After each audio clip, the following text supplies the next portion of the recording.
नेपाल इस वक्त एक बड़े जन आंदोलन की चपेट में है। राजधानी काठमांडू से लेकर देश के कोने कोने तक प्रदर्शन हो रहा है। खास बात यह है कि इन आंदोलनों की अगुवाई नई पीढ़ी यानी जेन ज़ी कर रही है। सोशल मीडिया पर शुरू हुआ विरोध अब सड़कों पर उतर चुका है। सरकारों के फैसलों के खिलाफ लोगों का गुस्सा इतना बढ़ गया कि अब यह सीधे सीधे टकराव में बदल गया। इसी बीच एक वीडियो ने पूरे नेपाल को भी हिला कर रख दिया। देश के सबसे बड़े और प्रभावशाली मीडिया संस्थानों में से एक कांतिपुरा का दफ्तर आग की चपेट में आ गया।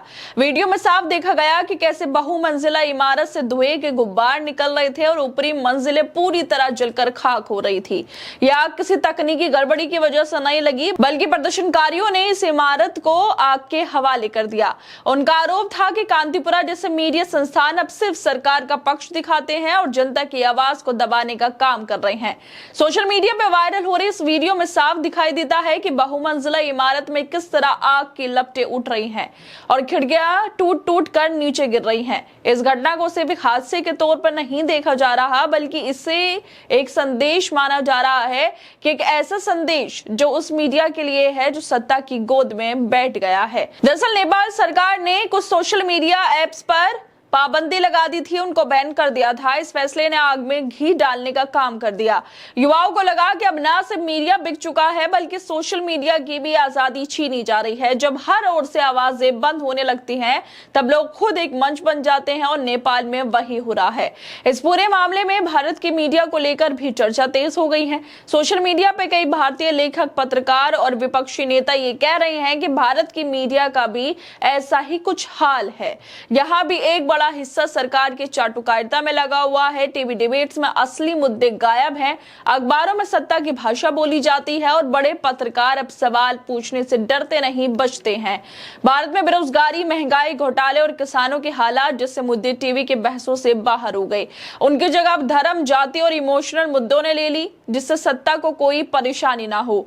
जनता को गुमराह करने और ध्यान भटकाने का ये खेल कब तक आखिर चलता रहेगा? और जिस तरह से नेपाल के अंदर मीडिया की बिल्डिंग को जला दिया गया है और कहा जा रहा है कि भारत की मीडिया के इससे कुछ सीखने वाली है, उसके लेकर कांग्रेस की स्पोक पर्सन रागिनी नायक लिखती हैं कि गोदी मीडिया हित में जारी हिंसा और विध्वंस स्वीकार्य नहीं, किसी सूरत में नहीं। लेकिन जब जनता के सब्र का बांध टूटता है तो नजारा कुछ ऐसा ही होता है। प्रधानमंत्री के भ्रष्टाचार में साथ देने वाले सवाल पूछने के बजाय सरकार के बीन बजाने वाले मीडिया हाउस को स्वाहा कर दिया गया। भारत हो या नेपाल, गोदी मीडिया हर जगह है, अपनी पकड़ बना चुका है। मीडिया का जो असली काम होता है सत्ता से सवाल पूछना, जनता की आवाज उठाना और जमीनी मुद्दों को सामने लाना, वो अब सब कुछ गायब हो चुका है। भारत में तो हालात और भी ज्यादा खराब होते जा रहे हैं। बीते 10 सालों में ज्यादातर बड़े मीडिया हाउस सरकार से कोई सवाल पूछने की हिम्मत नहीं जुटा पा रहे। जो पत्रकार पहले सत्ता को आईना दिखाते थे, अब वही उनके प्रवक्ता बनकर काम कर रहे हैं। चैनलों पर बहस तो होती है, लेकिन असली मुद्दों पर नहीं, बल्कि उन्हीं बातों पर जो सरकार को फायदा पहुंचाए।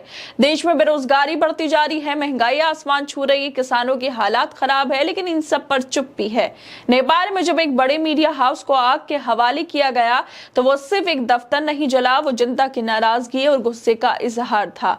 हिंसा का समर्थन कोई नहीं करता और ना ही ऐसा रास्ता सही है, लेकिन ये घटना इस बात का संकेत जरूर है कि मीडिया ने जब जब जनता की आवाज दबाई और सरकार के प्रचार में लग गया, तब तब भरोसा टूटा है। जब लोगों को लगे कि उनके मुद्दे, उनकी पीड़ा और उनके सवालों की कोई सुनवाई नहीं हो रही, तो फिर ऐसा गुस्सा सड़कों पर आता ही है, जिससे नेपाल में आया। और इसी को लेकर राइटर राजीव निगम लिखते हैं कि नेपाल में वहां के मक्कार मीडिया हाउस को भस्म कर दिया गया। दुनिया भर के झूठे गोदी मक्कार मीडिया को सबक लेना चाहिए। अब सवाल यही उठता है कि क्या भारत की गोदी मीडिया इस पूरे घटनाक्रम से कुछ सबक लेगी? क्या उसे यह एहसास होगा कि पत्रकारिता का मतलब सिर्फ सत्ता की चाटुकारिता करना नहीं होता? क्या उसे समझ जाएगा कि अगर वो जनता की आवाज नहीं बनेगी तो एक दिन जनता उसके खिलाफ खड़ी हो जाएगी? भारत की मीडिया को अब तय करना है कि वो अपने असली धर्म यानी निष्पक्ष पत्रकारिता की तरफ लौटेगी या फिर यूं ही सरकार की गोद में बैठकर उसकी बीन बजाती रहेगी। खैर दोस्तों, आप लोगों को क्या लगता है इस वीडियो को लेकर? हमें अपनी राय जरूर दें और बाकी तमाम खबरों को देखने के लिए जुड़े रहिए हमारे साथ।